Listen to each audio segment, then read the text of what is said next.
مولانا محمود مدنی دارالعلوم دیوبند کی شورا کے رکن منتخب۔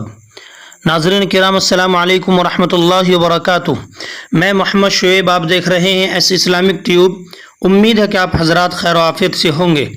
اسلامی تعلیم کے مرکزی ادارہ دارالعلوم دیوبند کی مجلس شورا نے اہم فیصلہ کرتے ہوئے جمعیت علماء ہند کے صدر اور سابق رکن پارلیمنٹ مولانا محمود مدنی کو شورا کا رکن نامزد کیا ہے۔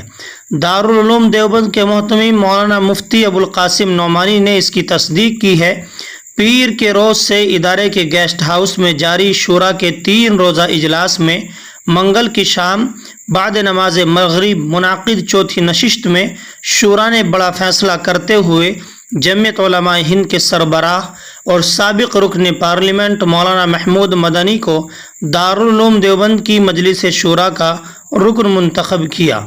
دارالعلوم دیوبند کے محتمم مولانا مفتی ابوالقاسم نعمانی نے اس خبر کی تصدیق کی ہے اور بتایا ہے کہ شورا کے ایک رکن کی جگہ خالی تھی، جس پر مولانا محمود مدنی کو متفقہ طور پر شورا کا رکن منتخب کیا گیا ہے۔